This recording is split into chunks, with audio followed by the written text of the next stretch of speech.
भवाय शिवताण्डवाय नमो भवाय गुणसम्भवाय शिवताण्डवाय नमो शिवाय परमेश्वराय शशिशेखराय नमो शिवाय परमेश्वराय शशिशेखराय नमो भवाय गुणसम्भवाय शिवताण्डवाय नमो भवाय गुणसम्भवाय शिवताण्डवाय नमो शिवाय परमेश्वराय शेखराय नमो शिवाय परमेश्वराय चन्द्रशेखराय नमो भवाय गुणसम्भवाय शिवताण्डवाय नमो भवाय गुणसम्भवाय शिवताण्डवाय नमो शिवाय परमेश्वराय चन्द्रशेखराय नमो शिवाय परमेश्वराय चन्द्रशेखराय नमो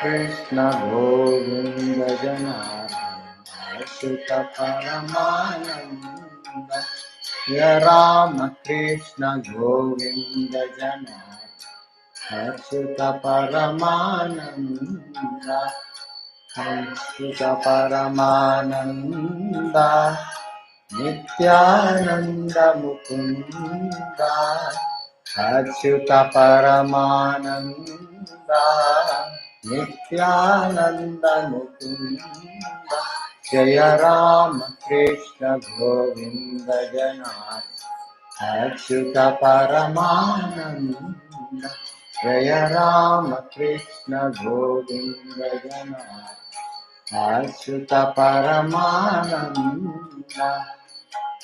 साधम साकालियनाथ देवकी तनया तव शरणं साधं साकालियनाथन देवकी तनया तव शरणं जय राम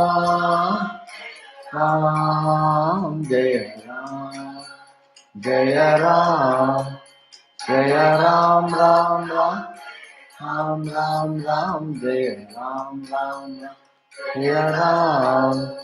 जय राम कृष्ण गोविंद जनार्दन अच्युत परमानंद राम कृष्ण गोविंद जनार्दन अच्युत परमानंद अयोध्यावासी राम दशरथ नंदन राम अयोध्यावासी राम दशरथ नंदन राम पतित पावन जानकी जीवन सीता मोहन राम पतित पावन जानकी जीवन सीता मोहन राम जय राम जय राम जय राम जय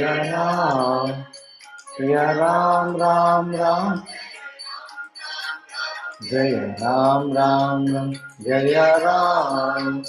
जय राम कृष्ण जनार्दन सुख परमानंद जय राम कृष्ण गोविंद जनार्दन सुख परमानंद राम राम राम जय राम राम राम राम राम राम जय राम जय राम राम राम जय राम राम राम जय राम राम राम जय राम राम राम जय राम राम राम जय राम राम राम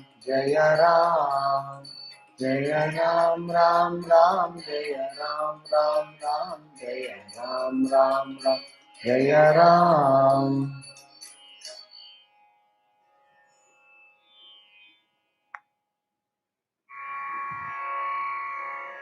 भज रामं भज रामं भज रामं भज रामं भज रे मानस भज रामं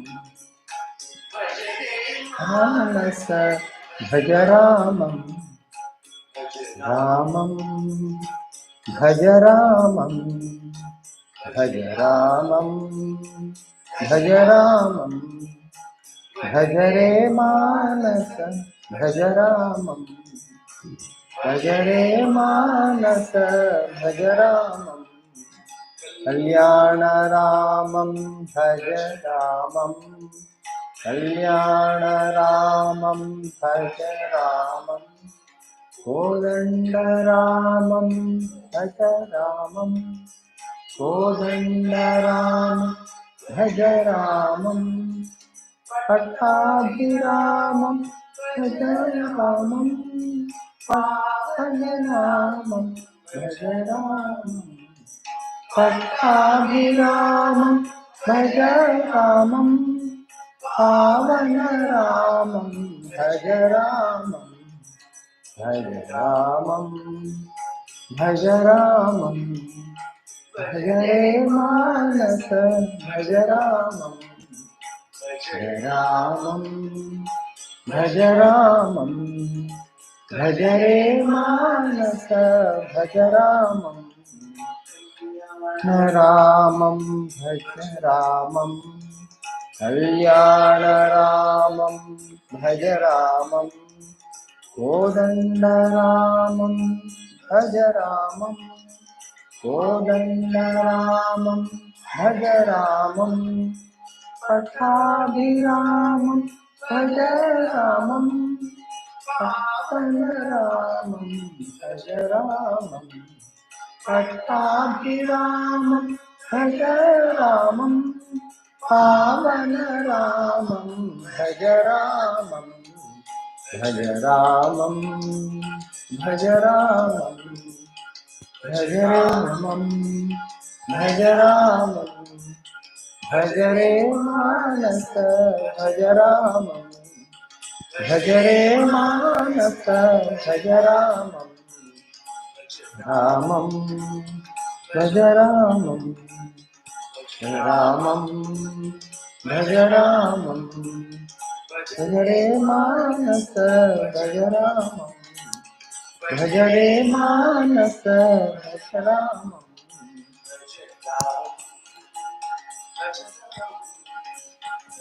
रामं भज रामं भज रामं भज रामं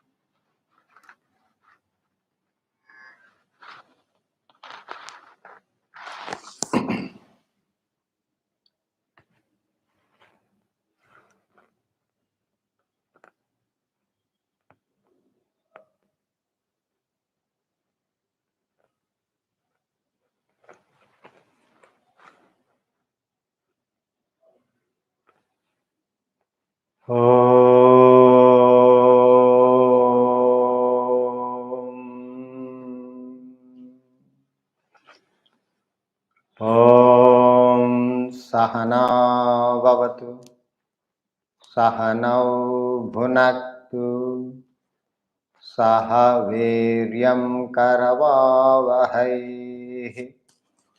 तेजस्विनावधीतमस्तु मा विद्विषावहै Dveshavahai. Om Shanti Shanti Shanti.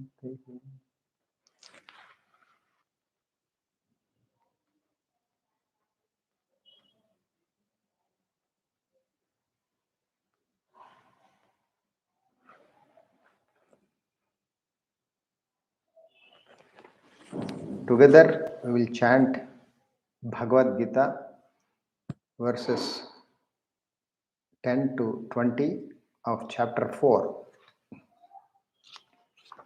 Bhagavad Gita chanting verses 10 to 20 chapter 4. Vitaragabhayakrodhaha मन्मया मामुपाश्रिताः बहवो ज्ञानतपसा पूता मद्भावमागताः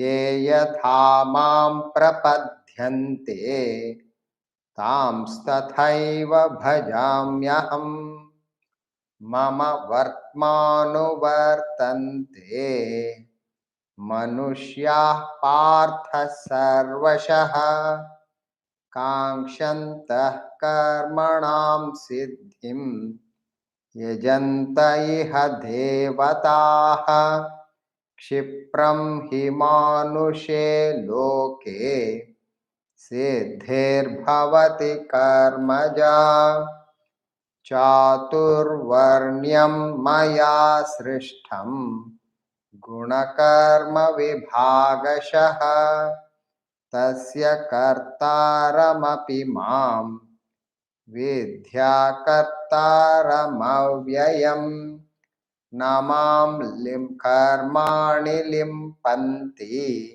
न मे कर्म स्पृहा इति मां योऽभिजानाति कर्मभिर्न स बध्यते एवं ज्ञात्वा कृतं कर्म पूर्वैरपि मुमुक्षुभिः कुरु कर्मैव तस्मात् त्वं पूर्वैः पूर्वतरं कृतं किं कर्म किमकर्मेति कवयोऽप्यत्र मोहिताः तत्ते कर्म प्रवक्ष्यामि यज्ञात्वा मोक्ष्यसे शुभात् कर्मणो ह्यपि बोधव्यं च विकर्मणः अकर्मणश्च बोधव्यं गहना कर्मणो गतिः कर्मण्यकर्म यः पश्येत् अकर्मणि च कर्म यः स बुद्धिमान् मनुष्येषु स युक्तः कृत्स्नकर्मकृत् यस्य सर्वैः समारम्भाः कामसङ्कल्पवर्जिताः ज्ञानाग्निदग्धकर्माणं तमाहुः पण्डितं बुधाः त्यक्त्वा कर्मफलासङ्गं नित्यतृप्तो निराश्रयः कर्मण्यभिप्रवृत्तोऽपि नैव किञ्चित् करोति सः. So we have been studying the second topic of this chapter, how the Supreme Self relates to action. We have covered the 16 verses so far, first topic and second topic put together, and till 18 the verses will be continuing the second topic. Now we will take up 17, but what we have covered, a quick recap in the 16th verse. Last class we covered even the wise are deluded here as to what is action, what is inaction. Therefore, I shall teach you action, knowing which you will be liberated from evil. So, the verse 16 he states about the what are the things, actions which we supposed to learn and practice and perform, and what are the things, what are the actions we should disregard. So the verse states that this confusion, this delusion of what is action, what is inaction, the distinction, the wise also gets confused regarding action and inaction. So, as you all aware, the Supreme Self, the Atman within, it doesn't act. It is inactive principle. It is a God principle, which is infinite consciousness, the pure consciousness which doesn't act. But when the self, when the Atman functions, he identifies, when the Atman identifies with the material equipments, with the physical body, mind, and intellect, there arises activities, expressions, manifestations. So actions performed because of the ignorance of the self. So actions performed through this ignorance, because of ignorance of the self, you identify with the material equipments, then action arises. So the self doesn't act, means by self realization, God realization, you reach the pure consciousness where there is no actions because there is no vasanas, there is infinite consciousness. So when the self identifies with the physical body, mind, and intellect, material component, actions emerge. Therefore, why did you act first place? Why did you identify with the material components at the first place? Because of ignorance of the Supreme Self. So, actions performed through this ignorance, that ignorance of the self, ignorance results in accumulation of the vasanas, accumulation of the tendencies, the desires, unmanifest desires, and these desires and their consequent agitations. So you got into desires and the resulted mental agitations because of ignorance of the self. You identified with the material equipments, and thus you go through this cycle of actions, and there's vasanas and actions, the birth and death life cycle. So therefore, by knowing clearly, by the gaining of knowledge of Vedanta, you knowing the nature of action and its source, how the actions are coming from vasanas, and the source of all action, which is the inactive principle, is the Supreme God, the Atman, the Self within. Knowing clearly these two, action and inactive principles, the Self, the source of all, you will not accumulate the vasanas anymore. The moment you realize and understand, you don't promote any more vasanas, because any more actions, because you identify with the Supreme Self and you not identify with the material equipments. So you change your identification from the material equipment to the self, because you are clear about what is the self, what is non-self, which is body, mind, intellect.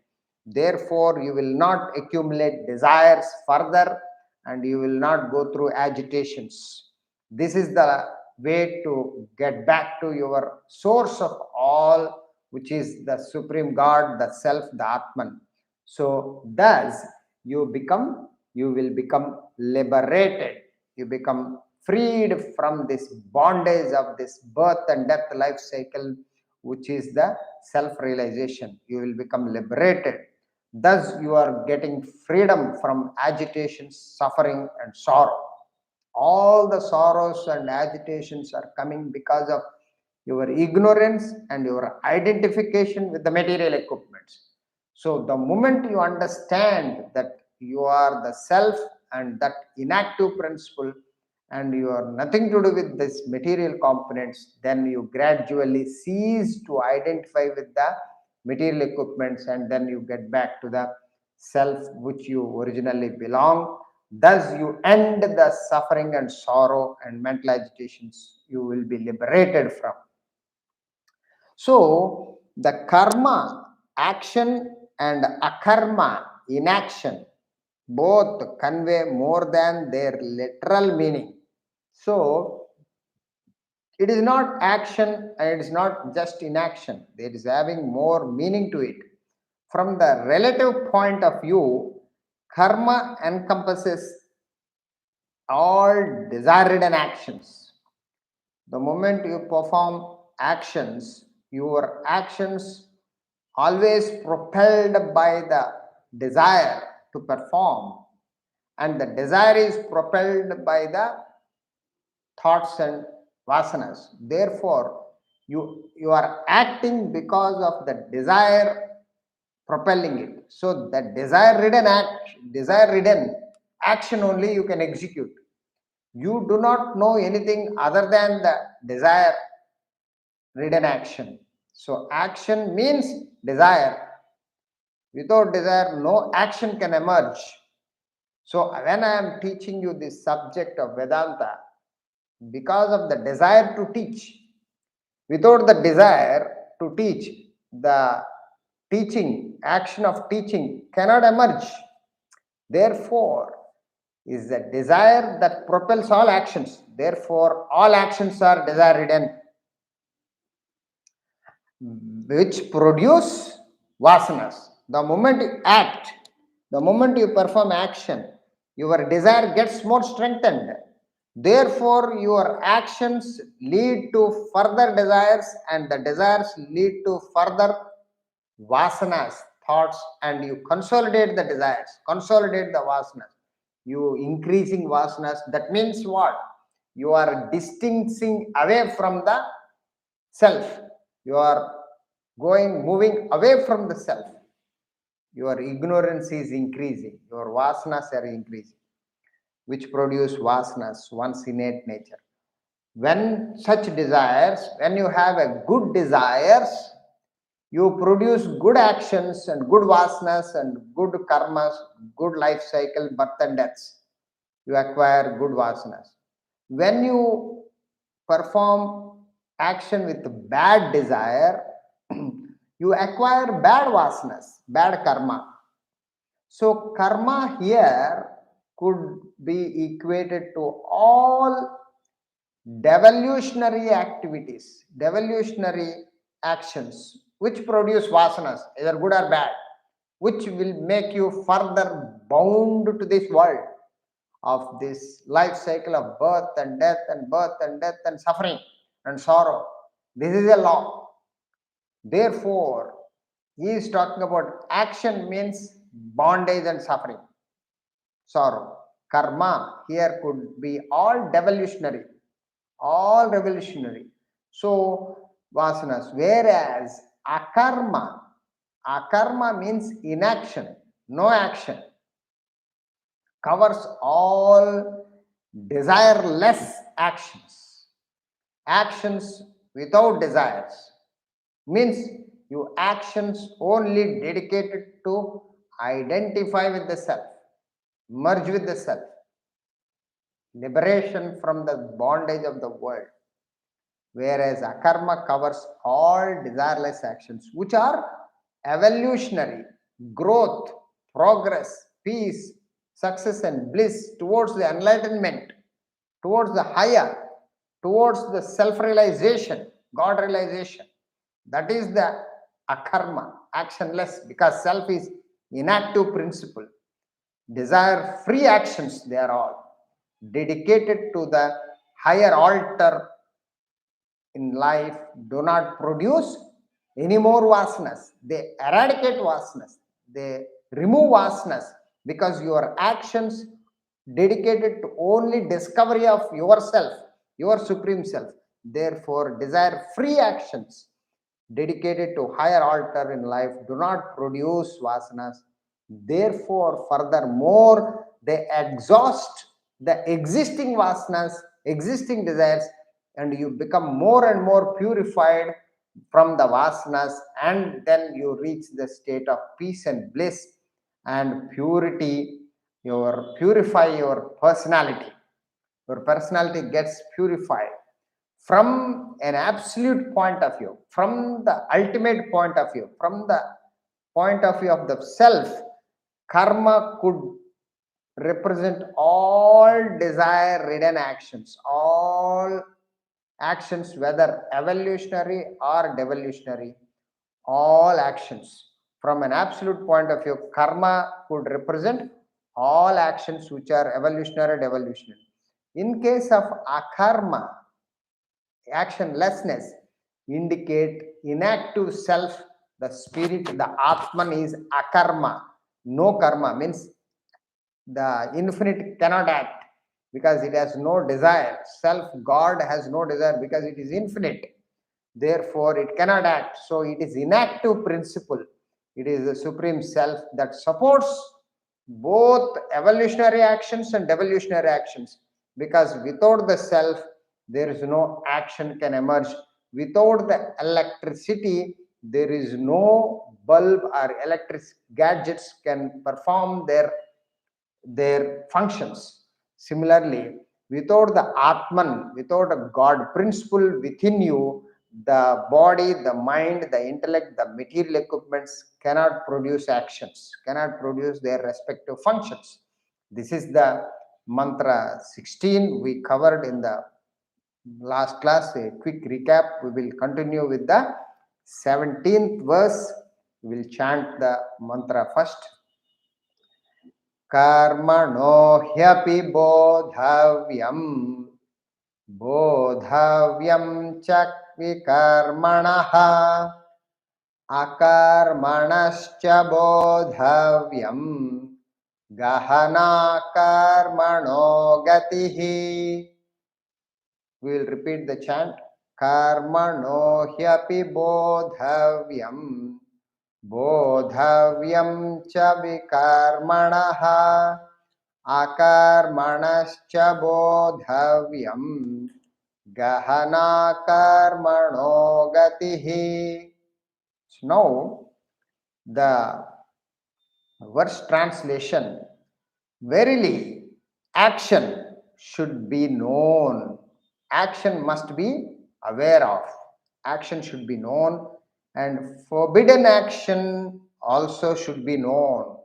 Prohibited actions must be known, and inaction should be also known. There are three types of actions: the actions, forbidden actions, and inactions should be known, because the nature of action is impenetrable.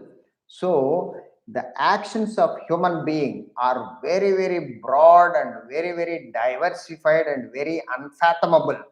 In fact, the actions alone are the source of all the sorrow and suffering a human being is going through, is explaining that. Therefore, we got to understand the deeper import of this mechanism of action, how the actions emerges, what are the types of actions, what are the prohibited actions, what are the actions are permitted, what are the actions which lead to the supreme self. So this verse, 17th verse, is explaining to us what type of actions we should study, we should execute, we should practice. The nature of action is deep and varied. It is a heterogeneous variety of actions human being performs, human being executes. Hardly anyone knows about the variety of actions human being going through. So the same the actions, some actions take you to the highest state of perfection. Some actions which take you to the enlightenment, to perfection, to success, to highest position, perfect human being. Others drive you towards degradation and death, lowest degradation, and could be fatal, dangerous, and lead you to death. A human being alone in the entire creation has this dilemma of choice of action. No other creature has this problem of choosing their actions, evolutionary or devolutionary. There is no choice for any living being except a human being. So you see that choice is not there for the herbivorous to carnivorous, all animals.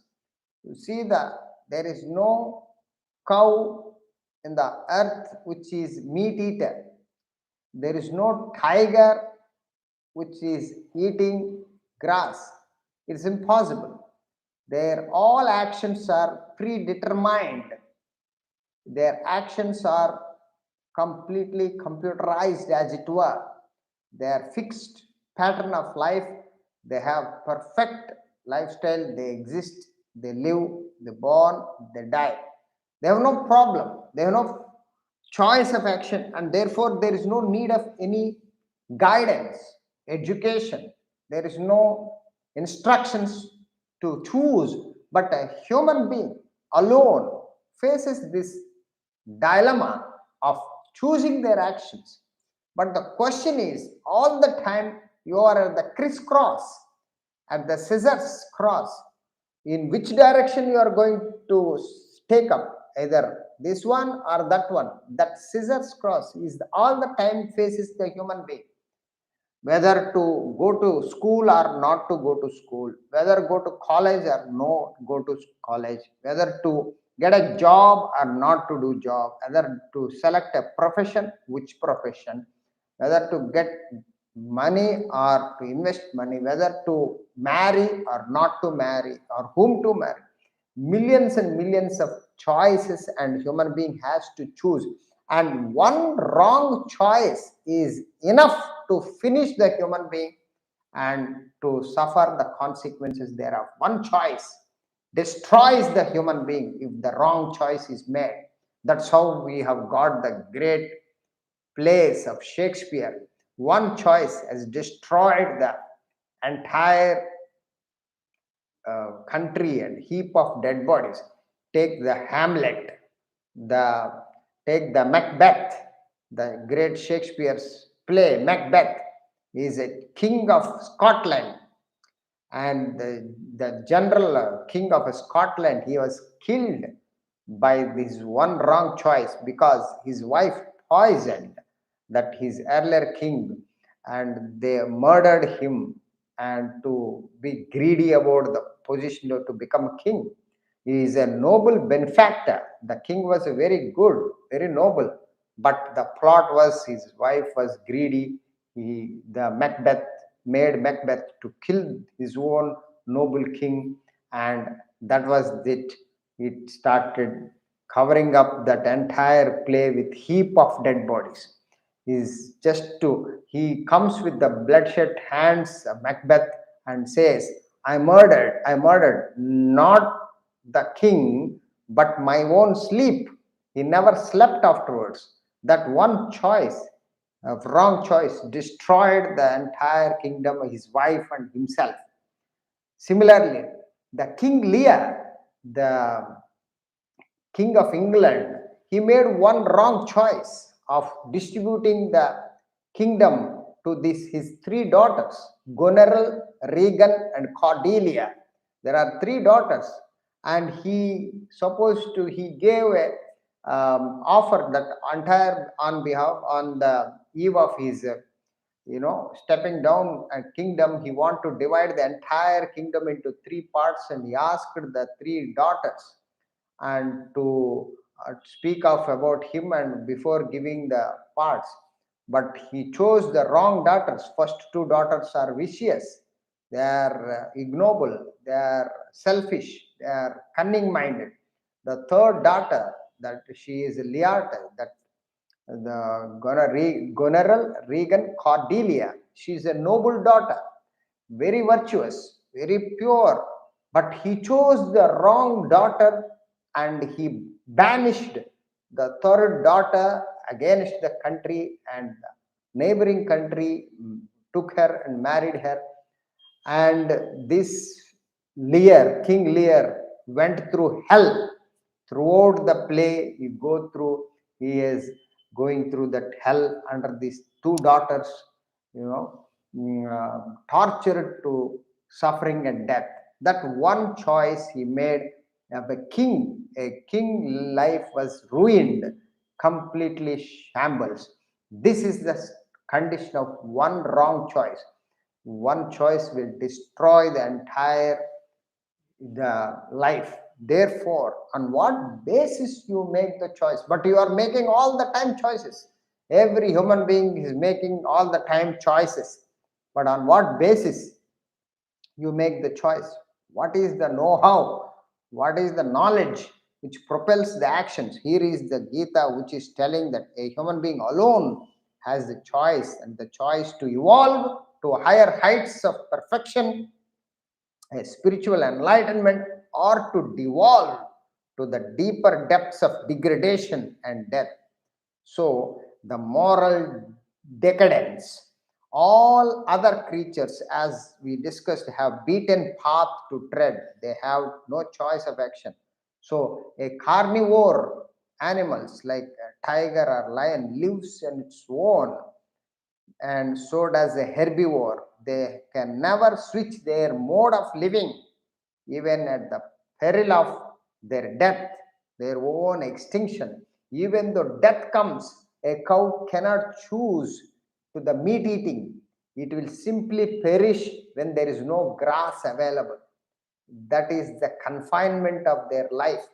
Whereas the carnivores, a lion or tiger, they simply perish without the flesh, but they cannot switch their choices to grass eating. That is their confinement, that is their fixation. They live their life and die. But human being has this variety of choices of their action. But on what basis they make the choices? An action. So this life, human life, is symbolized by action.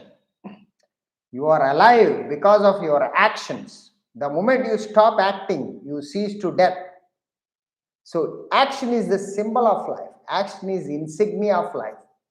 So as long as you are alive, you are supposed to be acting. You should be active. That is the symbol. It's like a stagnant pool. A stagnant pond is filthy, dirty. It is unhygienic. You can't drink that water. But whereas a fresh water, a flowing water, a Ganges, a river flowing, it is always fresh, refreshing. You enjoy the water because it is ever flowing, never cease to stop flowing because of its nature. Similarly, you must be active and dynamic throughout your life. You cannot be inactive. Inaction invites death, quotes death. As long as a person lives, he must act. Action is continuous. But the point is what types of actions performed. The type of actions performed differs from individual to individual. So every individual is unique. Every person is unique. No two human beings are same. So you got to find out what type of person you are, what quality of actions you must produce. This is your own inherent nature. It depends upon your inherent cause. The cause is your proclivity, propensity. Cause is that motivates your actions. That the root of all actions or your inherent nature. Every individual possesses a distinct nature, a distinct and separate nature, which is his own. That inherent tendency, inherent nature, which produces a unique actions, that is individualistic. That innate bent, that aptitude, that urge to perform particular type of actions, constituting of his individualistic nature, which is termed as vasanas. So you have a distinct vasanas. Those vasanas produce that particular actions, that particular individual. So you see a singer, he's all the time singing, because his nature is a distinct nature of songs, vasanas for singing. Similarly, a sports person, he always playing various sports because his nature, his particular nature, his individualistic nature is sports vasanas. So all the variety of human beings all over the world have a distinct and unique vasanas, tendencies, proclivity, propensities, that was aptitude and urge. His own, how did that vasanas produce in the first place? The vasanas were created by his own past actions. It is his own creation by his own past life. He created those vasanas, those deposits. So the vasana is the cause.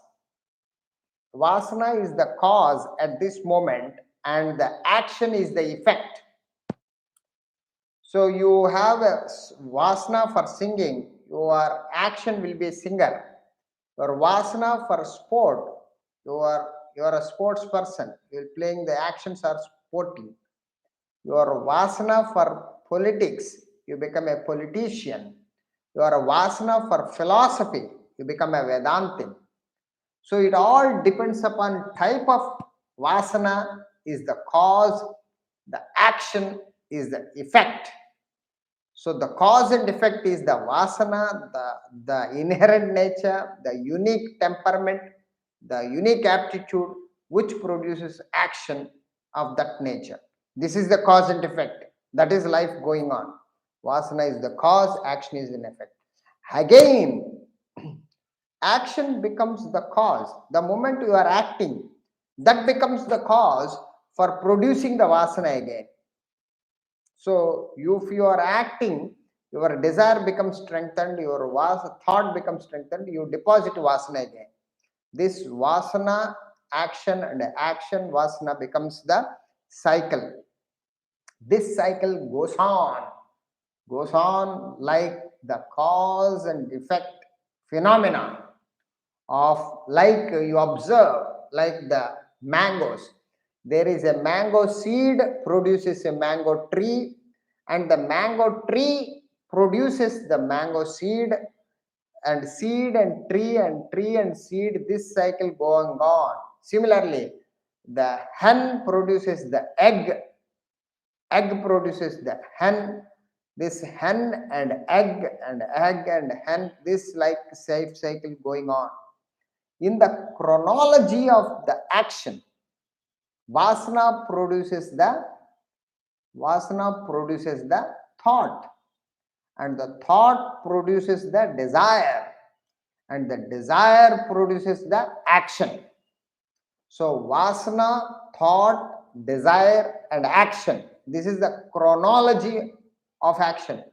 No action is possible without the desire, no desire is possible without the thought, no thought is possible without the vasana. This is the chronology of action. So the verse classifies the three types of actions. So there are three types of actions this Bhagavad Gita, this 17th verse gives us. What are the three actions? One is karma, action. Second one is vikarma, prohibited action. And third one is akarma, inaction. So what are the three types we are going to study, and where are we, and how to check our actions, and so that we can purify our actions and elevate ourselves to the highest state of enlightenment is the purpose. So karma signifies actions. Karma signifies actions which are obligatory actions. Obligatory means actions which we must perform. We cannot escape from those actions. Every human being has to perform what he is supposed to do. These are all actions, obligatory duty and responsibility. They must. Vikarma. Vikarma means prohibited actions. Means refers to those which we supposed to give up, drop. We should not. They are not meant for us. And third one is akarma, literally meaning non-activities, non-action, refers to the supreme God within, inaction, actionlessness, which is the self, the God within. So, what is the karma? Karma, obligatory duties, actions which are, there are two types of actions which we already going to study. The obligatory functions one must perform. There is no holiday, there is no weekend, there is no vacation, there is no break. As long as you are alive, you must perform actions, and actions must be of this type. What are the type? Obligatory duties and responsibilities. One to perform fall under two categories. What are the two obligatory functions which we must perform? Nitya karma, naimittika karma.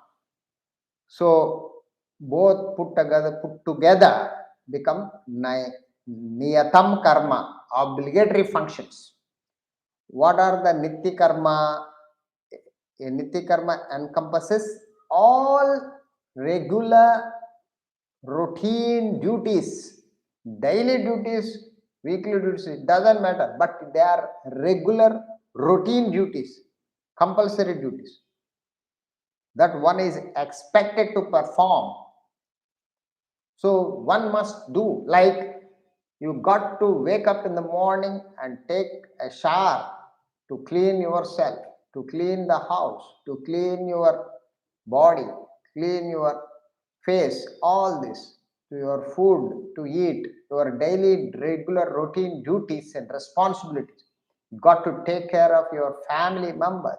You got to serve the family house, your life, whatever you are designed, you must perform daily duties, daily regular duties. No holiday, no weekend, no vacation. You must perform these duties just like any other nature functions. A sun comes every day, sets every day in the evening, every day in the morning comes out. There is no weekend, there is no break, there is no holiday for it. It is a must. Similarly, human being ought to perform his regular routine duties and responsibilities. That is the karma, daily duties. And the naimittika karma means occasional and special duties. One must perform occasional and special duties. Means suddenly you get a call from your parents, you got to take them to hospital, or neighbor, somebody is well, or visitor is coming and asking some help. You cannot escape from those duties which you supposed to do as occasional and special duty. They are not regular duty, but you cannot say I'm not available. That is called occasional and special duties. As a human being, you are supposed to perform your duties.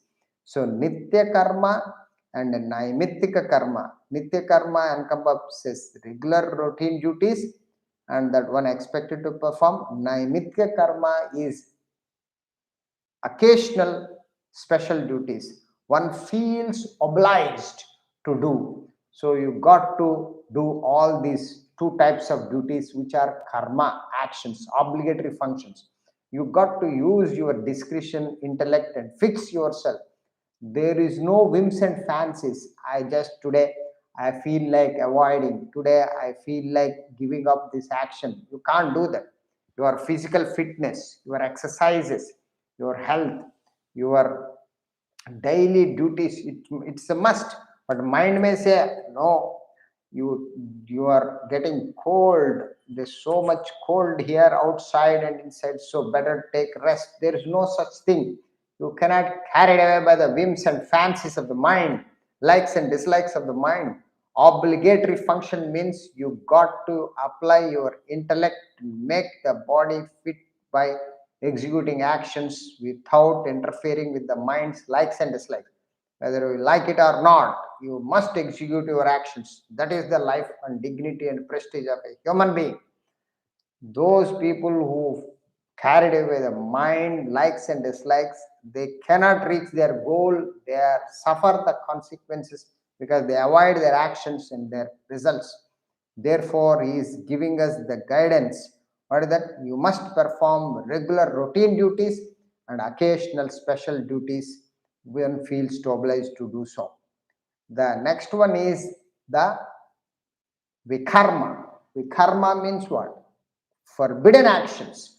Actions which you are prohibited to, you are not supposed to act, refers to completely you must avoid. What are the prohibited actions? Such as falsehood.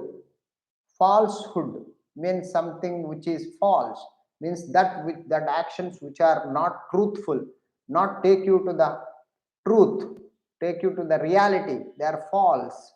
Second one is hypocrisy. Actions which are hypocritical, means they are not pure, not clear, not synchronizing with the thought, word and deed. What is inside one, outside one? Hypocrisy. Theft. You can't do cheating or thieving.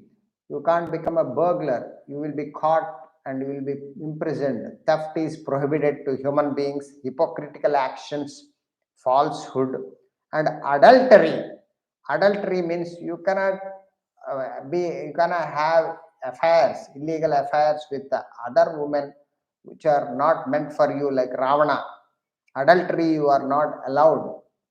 That is prohibited for human being. So adultery is not recommended.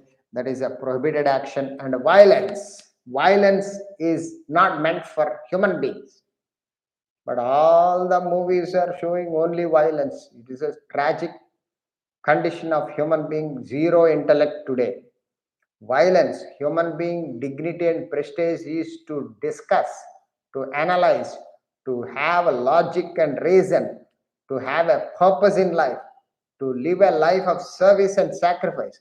No violence at all in human life. That's what the great freedom fighter Mahatma Gandhi, he started the movement by studying Bhagavad Gita and Ramayana. Non-violence, and non-violence is the weapon to create this entire power generated, and the great mighty English empire was defeated only through the weapon of non-violence. So violence is prohibited to the human being. He got the inspiration from this verse. This non-violence is prohibited. That violence itself is prohibited to human beings, and certain actions may be prohibited to some but sanctioned for others. So there are actions which are different individuals at different levels of growth. They are permitted based on their level of their inner conscience and conviction, their level of growth. Actually, an individual's inner conscience and conviction really define their actions prohibited to him. For example, a person like wielding weapons and trying to protect the country and working in the cold places and in the borders and trying to strive hard to fight hard, he may be allowed to eat the non-vegetarian to, because there is no food available. So you are allowed to eat like a kshatriya. But whereas a person who is a temperament of Brahmin, like thinking and studying and researching and executing actions of helping people by advising, by spiritual bent of knowledge and scriptures, he is prohibited of eating non-vegetarian. So it depends upon what type of mental makeup you are, what type of evolutionary ladder you belong, what type of capacity you grow, and your inner conscience, your maturity, your conscious levels, your grown, that determines your type of actions which you are meant for you or not. Every time you got to check your own conscience and conviction. Your intellectual clarity will guide you that that action should be executed or not and prohibited for you or not. So the really defines the actions prohibited to him. As long as his actions follow, the moment you act, that action won't rebound and hits you back with the reaction, and your mind is agitated by that action that is prohibited for you. The moment your actions produce peace, your actions produce happiness, there is a positive reaction and it will not hit you back. That means that action is not prohibited, that is an obligatory duty and responsibility. So this is, it's not like a list of actions which are prohibited, like gambling, drugs, and all these things. It's a few of them, but completely to define which actions are prohibited, which actions are not prohibited, it's all individualistic, dependent. So there is no do's and don'ts, there is no maxims and mandates, there is no list prepared by the scriptures. It is your growth and your maturity, your understanding of higher cause, that defines what actions you should take up, what actions you should give up by your own conscience and conviction. This is what the great guidance given by that Bhagavad Gita.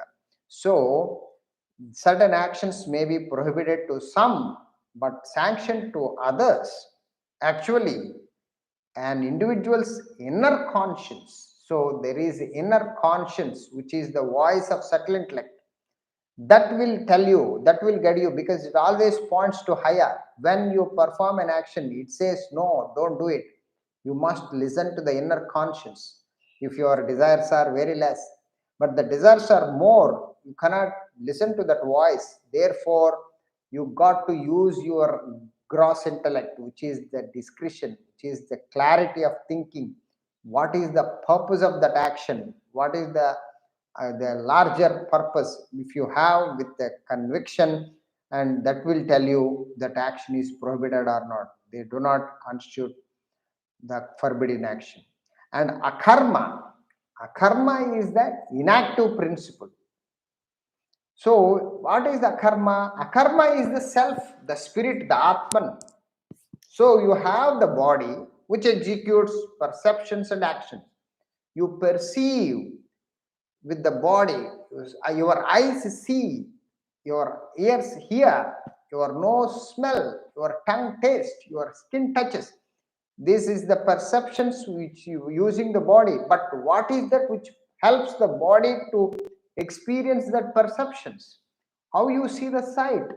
It is because of the supreme God, the Atman, enables the body, the eye, to see the sight.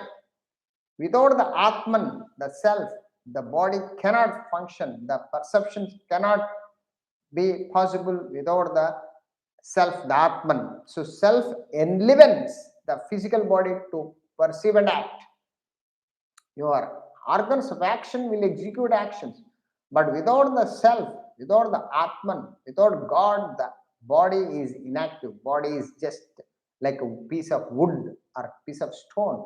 Just like without the electricity, the bulb cannot glow. Whatever may be the expensive bulb, whatever may the quality of the bulb, it is simply inert matter. Similarly, the body is just insentient, a inert matter. It doesn't act at all. Without the spirit, the Atman, the God principle, activates it, animates it, enlivens it to function. Similarly, the body, if not, it becomes inactive. The self is the catalyst. Self is the power source. It gives the catalyst, used as in a chemical reactions. You always use the catalyst in a chemical laboratory. The catalyst is a chemical which promotes two chemicals to combine. By itself will not participate in the reaction, so it gets not action, it will not react also. So a catalyst is a reaction but between the two other chemicals, but by itself will not be action. It will not do. It is just a sakshi. It is a witness itself. So remains unchanged. It is changeless entity. It is a substratum. It is a source. It is enabling factor. A catalyst does not react with the other two elements, two chemicals, but causes the two chemicals to react, them to react with each other. This is the chemistry. A catalyst, we call it. A catalyst is that which enables the two chemicals to combine and react and produce the result of variety, uh, output. But in that action and reaction, the catalyst which enables the both chemicals to combine, it by itself, it will not change before, during, and after. It is just a platform. It just promotes that as a catalyst, we call it. Similarly, friends, the Brahman, the Supreme God, is a Sakshi. It is the source. It is the power. It is the only thing which is responsible to produce every activities through the body. Without the self, the body is inactive, the mind is inactive, the intellect is inactive, like a dead matter.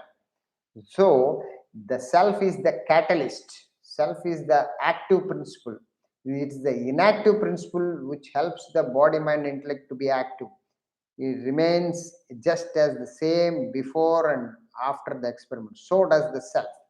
It remains inactive, akarma, even as it causes the whole world. It is not only your personality, it is not only your body, mind, intellect. It also helps the every living organism, every living being. It is the plants, animals, and human being. The whole universe is functioning because of the self, because of the Atman. But by itself, the Atman is inactive principle. It is a inactive. It is because the self is infinite. Self is the infinite. Therefore, it has no desires to act. It cannot act because it is everywhere, all pervading. Therefore, akarma is the self which enlivens the body to act. So, body are the material equipments to act. So, this mantra is the very, very important to understand the implication and the depth of the human action and its mechanism and types of actions. So, there are three types of actions. This verse concludes beautifully. Verily, action should be known, and prohibited action should be known. Also, inaction should be known, because without this distinction, you will be choosing the prohibited actions, and by executing prohibited actions, which is what the whole humanity currently engaged in, and they consequently they suffer and they probably die. So hypocrisy, that's what happened to King Lear. He caught up in that spiral of the position and name and fame. He called those two daughters of the vicious bad, and they praised it like anything to the sky, and the two daughters, and he was carried away by that praise. Actually, they are very selfish and greedy, and he lost the entire life, and he was destroyed. He led a miserable life at the end, fag end of life. They tortured the both own daughters, tortured the own father to hell. That is the wrong choice because of hypocrisy. So you got to be very careful with the hypocritical people. The whole, at this moment, today, all humanity is hypocritical. Outside one and inside one, there is no synchronization. You can't trust anybody because of the lack of clarity of thinking, lack of purpose in life, lack of the higher values. All are deteriorated to the point of fault because of no knowledge, no study, no program anywhere in the world to develop themselves. Therefore, they choose the prohibited actions and suffer the sorrows thereof. So you got to perform the obligatory functions in life. What are the obligatory functions? Daily, routine, regular duties, which are the obligatory functions, means actions which you cannot give up, you cannot stop. There is no breaks, there is no daily break, weekend break, there is no vacation. There is, you got to perform without any holiday. This is a must. That is the regular routine duties. And occasional and special duties, which we supposed to oblige to do as a human being. You must perform occasional special duties, which are part of your nitya karma and naimittika karma, which is niyatam karma, obligatory duties and responsibilities. Sometimes you got to stay in the hospital to take care of your, well wishers, your parents. Whole night you have to stay there to take care of your parents. So some others, suddenly you got a visitor from airport, you go and receive him. So there are occasional and special duties. You can't say, I don't want to attend to that because I'm busy in my daily duties. That is not the dignity and prestige of a human being. You must be able to accommodate the occasional special duties along with the daily routine duties, which your intellect must discreetly decide. The intellect decides, not by the mind's whims and fancies directly propel your actions. Then your actions are obligatory functions. Ultimately, your focus should be understanding the self, which is in action, and that will never act. That is only a sakshi, witness of all actions. You got to identify with the self while performing your daily, regular routine duties and occasional special duties, and not getting into forbidden actions so that you will lead to devolution and suffer. So that you will be in the track of evolution and you go through the progress and peace towards the enlightenment, is the structure of this mantra, well defined. We'll continue with the mantra 18 in the next class. Thank you very much. Hari Om.